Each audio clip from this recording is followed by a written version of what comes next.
Social মিডিয়াতে আমরা দেখি আসলে আমরা বিভিন্ন শিল্পীকে কেউ পক্ষে ছিলেন অথবা কেউ চুপচাপ ছিলেন, অথবা কেউ কোনো দলকে সরাসরিভাবে সাপোর্ট করেছেন, কিন্তু একজন সাধারণ মানুষের যেই প্রতিবন্ধকতা আর একজন আর্টিস্টের যে প্রতিবন্ধকতা, এই দুটা কিন্তু সেম না। আমি আজকে সেটা আপনাদের কাছে একটু ক্লিয়ার করতে চাই, কারণ আমাদের অনেক আর্টিস্টদেরকে আমরা দেখেছি, এটা আমরা সাথে ছিলাম, সাপোর্ট করেছি দেখে হয়তো আমাদেরকে অনেকে বাহবা দিয়েছেন, কিন্তু আমাদের প্যারালালে অনেকে আছেন যারা চুপ ছিলেন।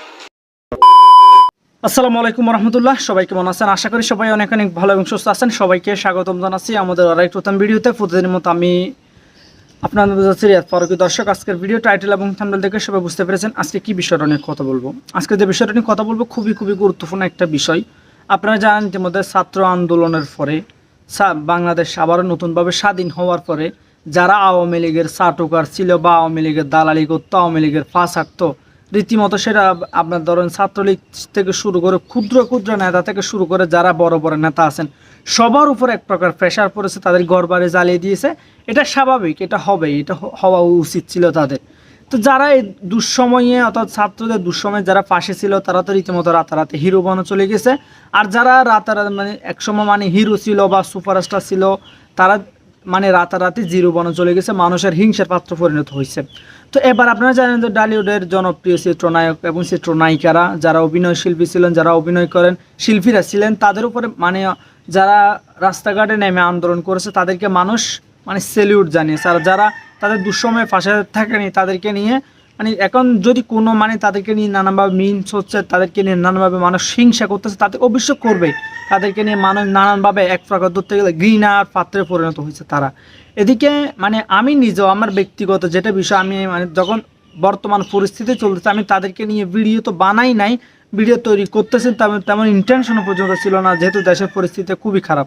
তো যেহেতু আমি অভিনেত্রীদেরকে নিয়ে কাজ করি, মানে বেশ কয়েকজন ব্যক্তি তো আমাকে সরাসরি ইনবক্স হুমকি দিয়েছে, যদি মানে একদম এরকম নায়িকাদেরকে নিয়ে যদি মানে কিছু নায়িকাদের নাম ইন্ডিকেট করে সরাসরি বলা হয়েছে যে যাদেরকে নিয়ে যদি ভিডিও বানায় তাহলে আমার চ্যানেল পর্যন্ত উড়াই দেওয়া, মানে অনেক হুমকি দিয়েছে। তা আমি তাদেরকে নিয়ে তেমন ভিডিও বানাইনি, বা যেহেতু এখন দেশ স্বাধীন হয়ে গেছে, দেশ আবার নতুনভাবে বাক স্বাধীনতা ফিরিয়ে পেয়েছে, মানুষ নতুনভাবে কথা বলতে পারতেছে, মানুষ বিভিন্নভাবে তাদের স্বাধীনতা, তাদের যে চাওয়া পাওয়া নিজের যে অধিকার সেটা আদায় করতে পারতেছে, বা সেটা অধিকার যা আদায় করার মানুষ নিজের অধিকার বুক ফুলিয়ে কথা বলতে পারতেছে।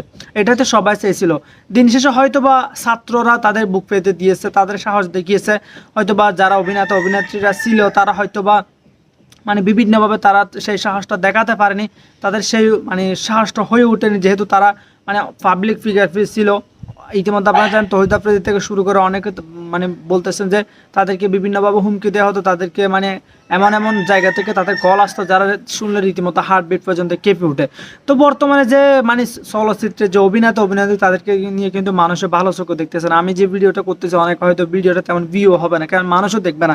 একসময় তাদেরকে নিয়ে ভিডিও দিলে লাখ ভিউ হয়ে যেত, কেন দেখতেছে না? কারণ মানুষ তাদের উপর এক প্রকার এখন মানে ক্ষুব্ধ।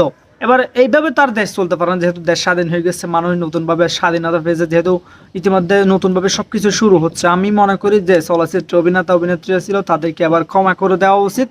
যারা মানে চাটুকারিতা করতো মানে আওয়ামী লীগের বলেন, প্রধানমন্ত্রী বলেন, যারা চাটুকারিতা করতো তারা তো এক প্রকার শিক্ষা পেয়েই গেছে যে তারা আর এই ধরনের কর্মকাণ্ড করার আগে অন্তত 100 বার ভাবা উচিত।